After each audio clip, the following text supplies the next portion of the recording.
Tingnan niyo po ang lalim terrain sa forma ng lupa. Ayan, malalim na oh. First time ko lang po nabasa ito.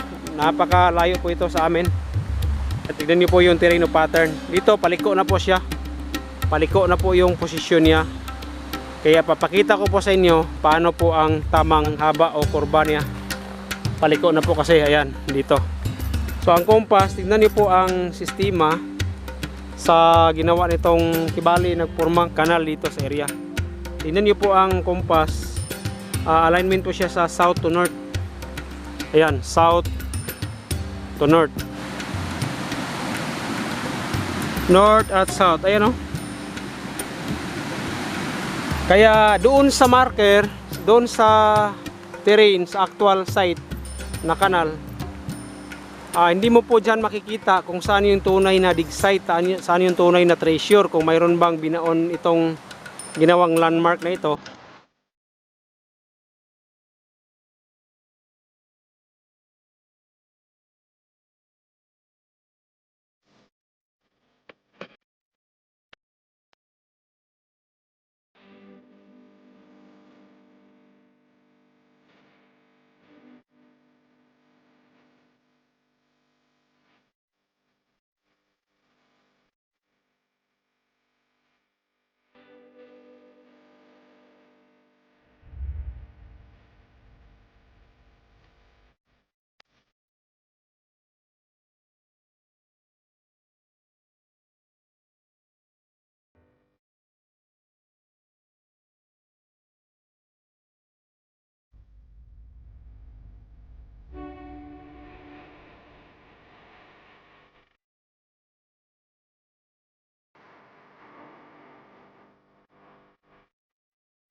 Hello po mga idol, welcome po sa panibagong video. Meron akong naispatan ditong area na napurma siyang Dead Creek. Siguro matutubigan lang to kung malakas yung ulan.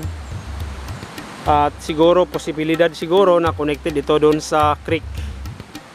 Para siyang sinadya, pero siguro normal na ito. Pero ganito po, paano po ito hanapin ang ganitong klaseng terrain o posisyon sa actual stone marker na makikita natin o makompare natin sa bato na legit siya.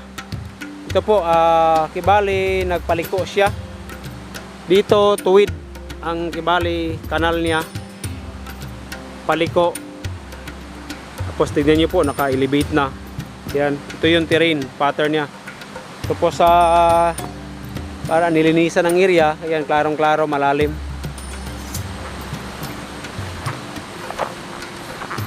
Ipapakita ko, i-capture ko po sa inyo para maintindihan nyo po sa mga gustong gumaya dito sa paraan natin. Disclaimer lang sa mga hindi po kontento sa paraan ko. So wala namang sapilitan dito sa video ko, sa mga, para lang ito sa mga taong naniniwala. So ayan, tignan niyo po yung terrain pattern. Dito paliko na po siya. Paliko na po yung posisyon niya. Kaya papakita ko po sa inyo paano po ang tamang terrain at tugma ito. Bago po lang muna, hanapin natin ang stone map na ginawa nito sa pattern sa actual. Lagyan ko lang siya muna ng compass para ma-compare natin ang pattern of terrain sa area. So andito ako nakaharap sa Kibali, ang haba o kurba niya. Paliko na po kasi, ayan, dito. So ang compass, tignan niyo po ang sistema sa ginawa nitong Kibali nagpormang kanal dito sa area. Tignan niyo po ang compass. Alignment po siya sa south to north. Ayan, south to north. Sa likod ko yung north. Itong haba niya napakurba, south sa likod ko, north dito.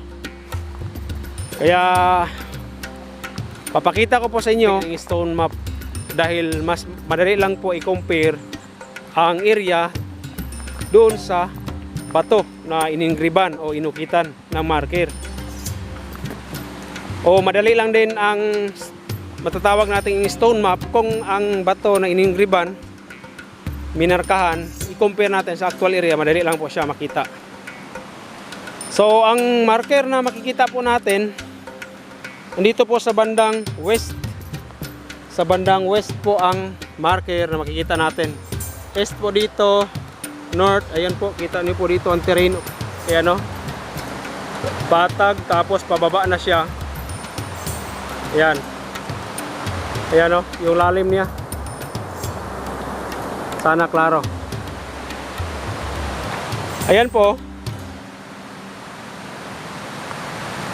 So ito po siya mga idol, ang ginawa o pinakita nilang pattern o ginaya nila ang posisyon sa terrain sa kanal.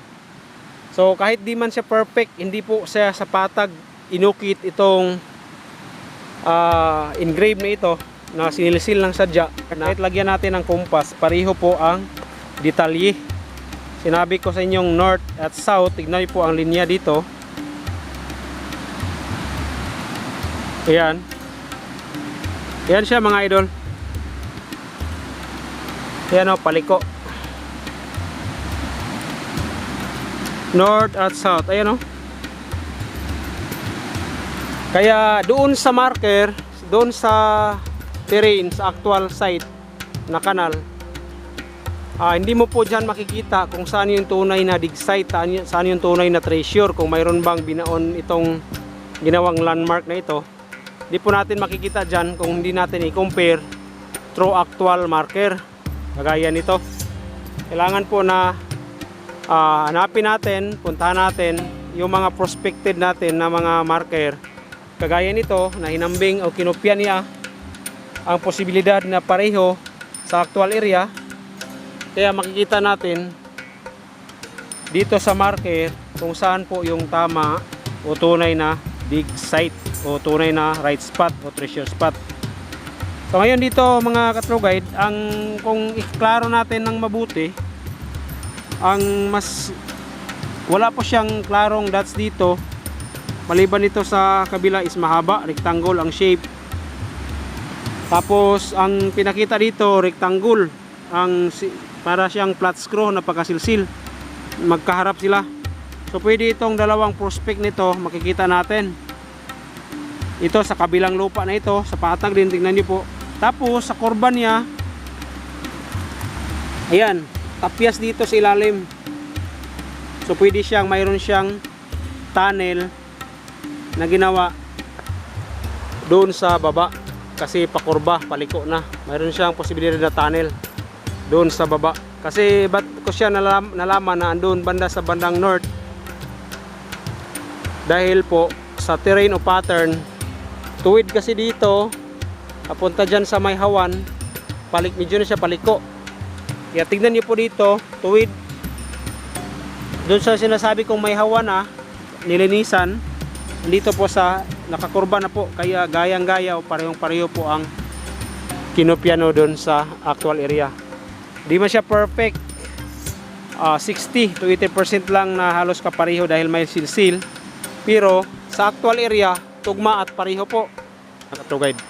So ganyan po ang paraan sa pagbasa o diskarte ko para matunton po yung tamang dig site. Sa mga humahanap ng mga digging natin, hindi natin natapos at wala pang bagong naumpisahan, antay lang po tayo sa mga kung saan yung bakante ang oras at panahon.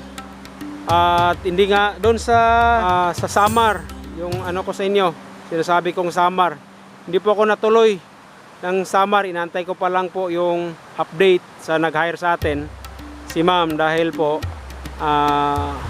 busy pa po sa kaniyang ginagawa sa personal niyang buhay dahil ngayon lang po siya nakauwi. Halos ibali ilang taon na siya sa paghanap buhay doon sa kabila, pero ngayon lang siya nakauwi. Kaya inaantay ko lang po kung kailan yung next update niya. So ayan po, yan po ang tamang pagbasa. So abangan niyo po sa next video ang gagawin kong paraan na naman sa pagbasa itong marker na ito, kanina una ko binasa yung terrain ng area at kinumpare ko dito sa marker na ito. Ngayon, baliktad na naman ang una kong babasahin mga idol. Ito pong pattern o terrain ng bato, babasahin ko para sa inyo bakit po hindi siya flat ang binasa dito, na kung tutusin mo sa plastada ng lupa is flat. Ang paraan nila kung bakit po naging reverse. Ngayon, ito na po ang next o sa susunod na video ang babasahin ko para po ito sa inyo. Paano sa unang basa natin, ito po yung terrain o pattern na pinakita sa kanal. Ito ang paakyat na sistema ng lupa. Bago natin tapusin, ayan.